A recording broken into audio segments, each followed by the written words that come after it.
ప్రస్తుతం తెలంగాణలో చూస్తున్నారు. ఒక సైడు బై ఎలక్షన్స్ అయితే స్టార్ట్ అయిపోయాయి జూబ్లీ హిల్స్‌లో. సో, ఈసారి ఎవరు విజయం సాధిస్తారంటారు? అంటే గ్రాఫ్ అనేది ఎక్కువగా కాంగ్రెస్ పార్టీకి అనుకూలంగా ఉంది. సో, అటు బీఆర్ఎస్ నుంచి ఉన్న క్యాండిడేట్ సానుభూతి అనే అంశం ఒకటి ప్రధానంగా. ఇటువైపు కాంగ్రెస్ పార్టీ నవీన్ యాదవ్ గారిది. ఇప్పుడు బీజేపీ పార్టీ నుంచి నేను అసలు క్యాండిడేట్ నిలబెడతారా? నిలబెట్టరా? అని నిలబెట్టేసారు కదా దీపక్. అదే నిలబెడతారా? నిలబెట్టరా? అన్న ఊహాగానాలు కూడా చాలా వరకు ఎక్కువ వచ్చాయి. సో, బీజేపీ ఇండైరెక్ట్ గా బీఆర్ఎస్ సపోర్ట్ చేస్తది అనే యాంగిల్ కూడా ఒక సోషల్ మీడియాలో ఎక్కువ శాతం ప్రచారం జరిగింది. సో, నిన్న దీపక్ రెడ్డి గారికి ఇవ్వడం అనేది కూడా నవీన్ యాదవ్ గారికి ఒక క్లారిటీ అయింది. ఎందుకంటే అక్కడ కమ్మ సామాజిక వర్గం బీఆర్ఎస్ పార్టీ నుంచి, ఇక్కడ బీజేపీ నుంచి రెడ్డి సామాజిక వర్గం, కాంగ్రెస్ పార్టీ నుంచి యాదవ్ సామాజిక వర్గం. సో, నేను యాక్చువల్గా నేను ఏమనుకున్నానంటే యాదవ్స్ కానీ లేకపోతే గౌడ్స్ కానీ బీసీ సామాజిక వర్గం నుంచి బీజేపీ నుంచి నిలబెడతారేమో, అందుకే లేట్ ప్రొసీజర్ జరుగుతుందేమో అని నేను ఎక్స్పెక్ట్ చేశాను. సో, ఆ ముగ్గురు మూడు సామాజిక వర్గాలు కాబట్టి ఎవరు ఓట్ బ్యాంక్ వాళ్ళకి ఉండే అవకాశాలు ఎక్కువ ఉంటాయి. అంటే ఈసారి ఇంకో విషయంలోగా తీసుకున్నట్టయితే గతంలో చూసుకుంటే నవీన్ యాదవ్ రౌడీ షీటర్‌గా ఉన్నారు. మరి రౌడీ షీటర్‌కి అధికారం ఎలా ఇస్తున్నారని అపోజిషన్స్ అలిగేషన్స్ చేస్తుంది. దాంట్లో ఎంతవరకు నిజాలు ఉన్నాయంటారు? అంటే వాళ్ళ నాన్నగారి మీద కొంత ఆ రకమైన ఆలోచన ఆ ఎలిగేషన్ ఉన్నాయి కానీ నవీన్ యాదవ్ గారి మీద ఆ రకమైన లేవు. సో, ఒకవేళ నిజంగా వాళ్ళ నాన్నగారికి ఎవరు ఉంటే ఇప్పుడు తండ్రి ఒక అబ్బాయిని చూసి చూడడానికి వెళ్ళినప్పుడు తండ్రికి బట్టబుర్ర ఉందనుకో, ఆ కొడుకుని పెళ్లి ఇవ్వడానికి ఆ అబ్జెక్షన్ ఏంటి? బట్టబుర్ర ఉన్నది తండ్రికి. తండ్రికి బట్టబుర్ర ఉందని చెప్పి వీళ్ళకి ఎవరికి అబ్బాయికి నేను ఇవ్వము, వాళ్ళ అబ్బాయిని మేము ఇవ్వము అంటే అది కరెక్ట్ కాదు కదా.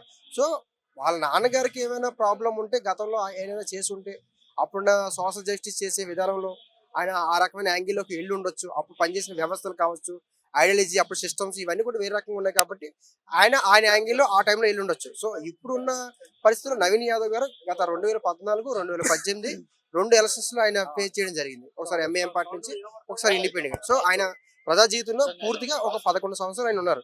సో, ఈ 11 సంవత్సరాలు ఆయన ఏదైనా చేసుంటే దాన్ని మనం ప్రధానంగా ఓటర్స్ కావచ్చు ఎవరైనా ఎలిగేషన్ చేయొచ్చు లేదా అబ్జెక్షన్ చేయొచ్చు.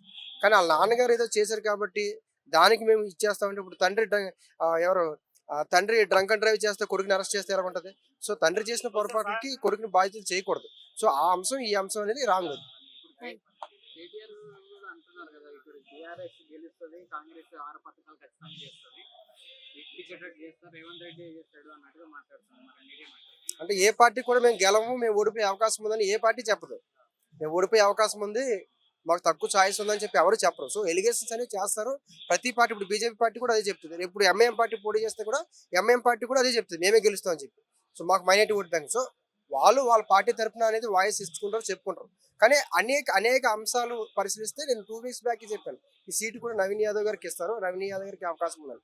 ఎందుకంటే బీసీ సామాజిక వర్గం, కాంగ్రెస్ పార్టీ యువకులకు ప్రియారిటీ ఇవ్వాలన్న అంశం, బీసీ రిజర్వేషన్ల అంశం ఇవన్నీ కూడా కాంగ్రెస్ పార్టీకి ఫేవరబుల్ గా జూబ్లీస్ నియోజకవర్గంలో కూడా చాలా మంది ఎక్కువగా కోరుకునేది ఏంటంటే మాకు అధికారంలో ఉన్న పార్టీ అయితే మాకు ఏవైతే పెండింగ్ లో ఉన్న వర్క్స్ ఇవన్నీ కూడా జరుగుతాయని ఫీల్ అవుతున్నారు. సో, అనేక ఫ్యాక్టర్స్ అనేవి నవీన్ యాదవ్ గారికి ఫేవరబుల్ అయ్యే అవకాశం ఉంది. సో, వాళ్ళ నాన్నగారిని ఏదో పొరపాటు చేశారు కాబట్టి ఆ ఆ అంశాన్ని బేస్ చేసుకుని ఇచ్చేయడం అనేది రాంగ్.